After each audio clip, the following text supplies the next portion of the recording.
반갑습니다. 9월 8일 월요일 큐티 스케치 시간입니다. 오늘 본문은 로마서 3장 21절부터 31절까지의 말씀입니다. 오늘 본문은 이렇게 시작합니다. 이제는 율법 외에 하나님의 한 의가 나타났으니 율법과 선지자들에게 증거를 받은 것이라. 오늘 본문은 믿음으로 말미암는 하나님의 의에 대해서 설명하고 있습니다. 본문 21절은 먼저 율법 외에 하나님의 의가 나타납니다. 율법도 하나님의 의 중에 하나라는 거죠. 그 중요한 의죠. 하나님의 법, 하나님의 말씀을 지켜 행하는 그 자체가 하나님의 의를 드러내는 것이죠. 율법으로 말미암아 또 구원을 얻을 수 있지요. 다 지킴으로 말미암아. 근데 이제 오늘 본문은 이 율법 외에 하나님의 한 의가 나타났는데 그것은 어떤 것이냐?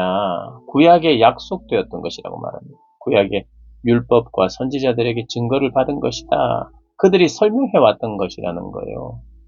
율법 외에 한 의가. 근데 율법은 이제 안 되니까 율법은 폐기하고 이제 그게 안 되니까 다른 걸로 한다는 게 아니라요. 율법은 그대로 살아 있어요. 근데 하나님의 한 의가 나타났다는 것은 뭐냐 하면 그 율법을 행할 수 있도록 구원의 완성은요. 결국에는 율법을 성취하는 거예요. 그 율법이 뭡니까? 하나님을 정말 사랑하는 거예요. 그게 구원의 완성 아닙니까? 구원의 회복 이런 것이 무엇입니까? 이웃을 정말 사랑하는 거죠.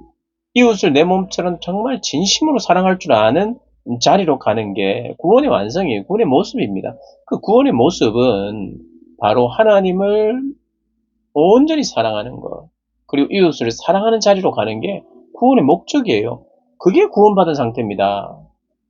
구원받은 상태라는 것은 이제 내가 이제 편하게 됐다 이런 걸 말하는 게 아니에요. 구원은 오히려 이제 내가 사랑하게 되었다. 오히려 구원에 가까운 말은 이제 내가 하나님의 일을 제대로 하게 되었다. 하나님이 원하시는 것에 대한 깊은 만족을 이제 알았다. 참 맛을 알았다. 이게 구원이죠. 회복됐다는 건 그런 겁니다. 회복되기 전에는요, 무엇을 먹어도 맛이 없어요. 여러 가지를 먹어도 이 미각이 완전히 갔기 때문에 뭘 먹어도 다양한 맛을 누리지 못해요. 근데 회복됐다는 게 뭐예요? 먹어요. 먹고 마시면서 기뻐할 줄 아는 거예요. 그러니까 구원을 이루었다, 회복이 되었다는 것은 그러니까 이제는 예전에는 뭔가 먹고 살았어야 되는데 이제는 안 먹어도 되는 사람이 되는 게 아니라 먹고 누리고 그것을 즐거워할 줄 아는. 그러니까 구원과 회복은 바로 그런 거예요. 그러니까 하나님의 의가 나타났다.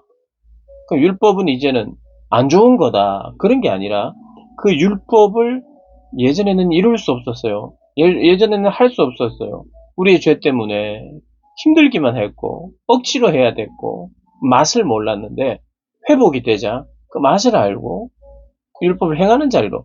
그러니까 율법이 있고 믿음이 있는데 이것은 이제는 율법을 버리고 내가 이제 믿음으로 살자 이런 게 아니라 믿음으로 살면 그 믿음으로 말미암아 의롭다함을 받아가지고 이미 율법을 다 행한 것처럼 예수 그리스도께서 다 행하셨기 때문에 율법의 의를 이룬 사람으로 인정을 하고 이렇게 인정을 했기 때문에 그 믿음은 이 율법을 행하고 지켜나가는 사람으로 거룩하게 변화되어 가는 게 그게 바로 구원입니다. 그래서 구원은요.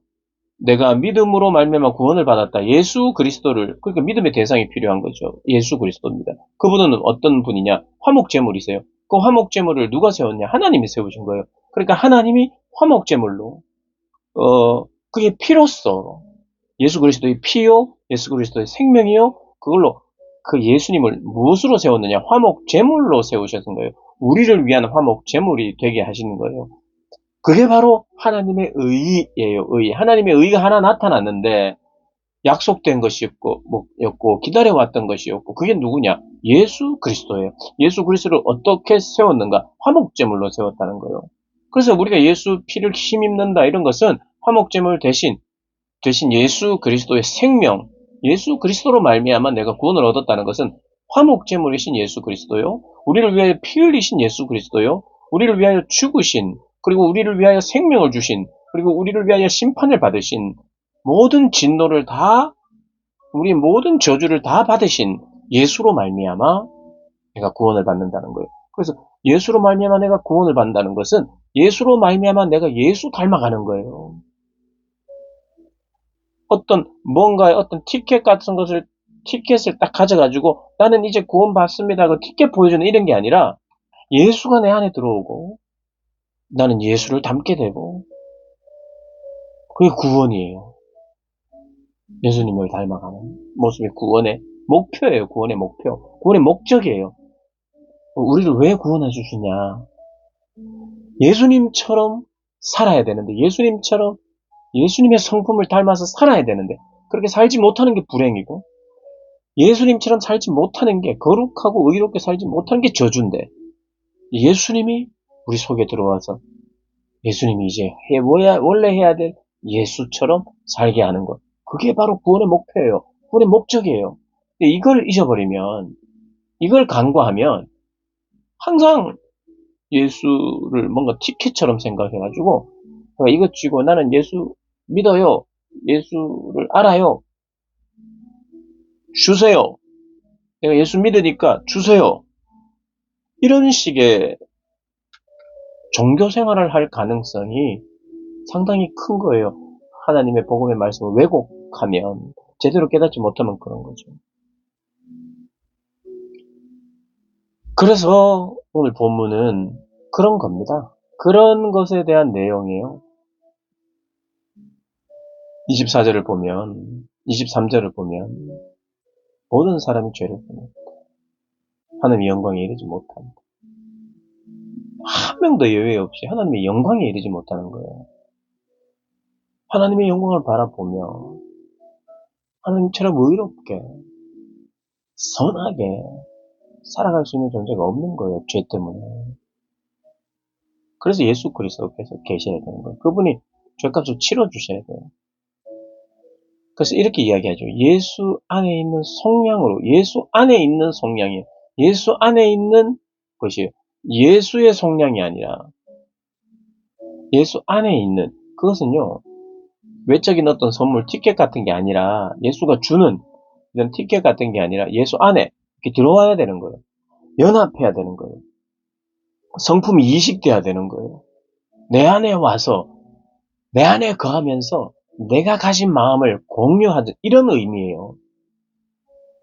그러니까 구원 티켓 끊어주세요. 줄 서서. 믿습니다. 너 믿어? 그럼 여기서 주세요.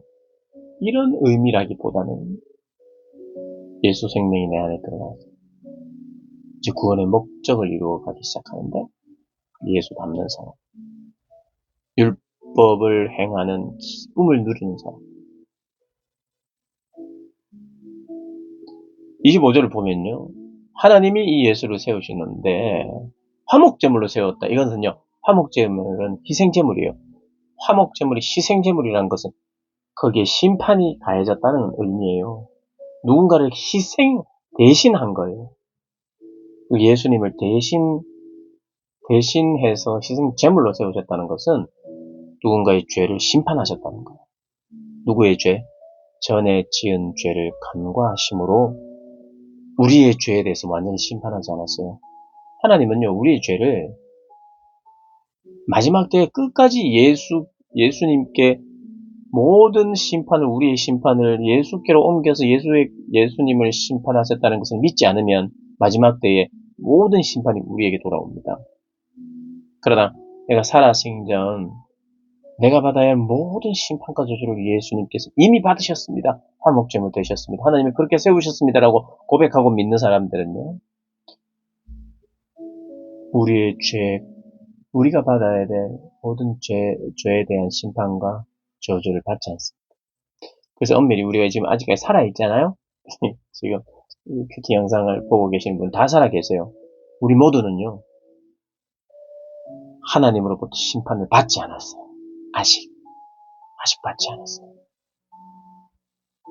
믿는 사람은 예수 그리스도께서 다 받으신 것을 믿고 하나님의 심판이 끝난 상태예요. 믿는 사람은, 진심으로 믿는 사람.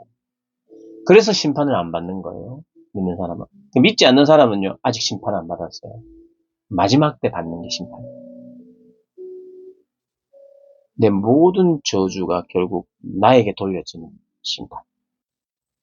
심판을 받지 않고 구원을 받는 것은 나에게 돌려져야 될 모든 심판이, 저주가 예수께로 그렇게 옮겨졌고 그분이 심판받으셨다는 것을 믿는 사람. 그래서 하나님께서는 우리의 죄를 간과하고 계셨어요. 참고 계시고. 그런데 하나님이 참고 죄를 모른 척하고 덮어놓으면 안 돼요. 그분은 의로우신 분이기 때문에. 공의로우신 분이기 때문에. 그래서 그 모든 저주를 예수께 부으심으로 말미암아 하나님도 이제는 죄를 감추고 그냥 끝까지 눈 감아주고 하실 수 있는 분이 아니에요. 그분이 예수 그리스도께서 모든 걸, 인류의 모든 죄를 쏟으셨기 때문에 그분이 의로우신 거예요. 그분은 한 번도 타협한 적이 없으신 분이에요. 예수 그리스도께 다 심판하셨기 때문에.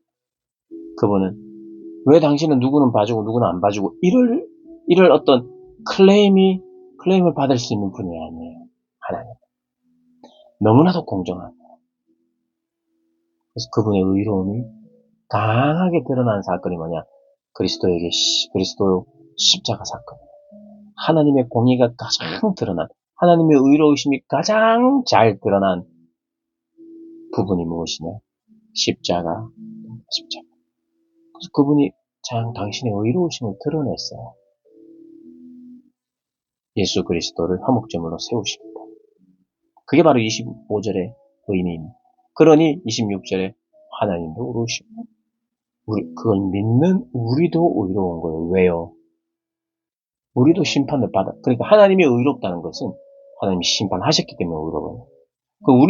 우리도 의로워졌어요. 왜냐하면 심판을 받았기 때문에 의로워진 거예요. 심판을 받았기 때문에.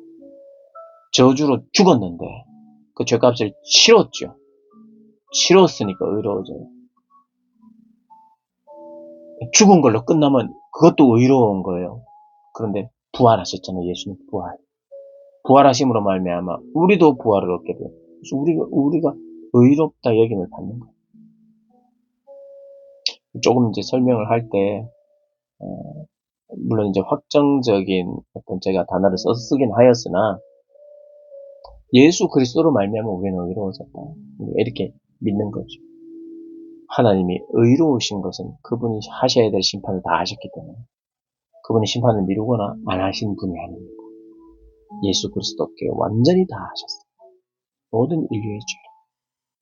그래서 그분은 거리낌이 없는 거예요.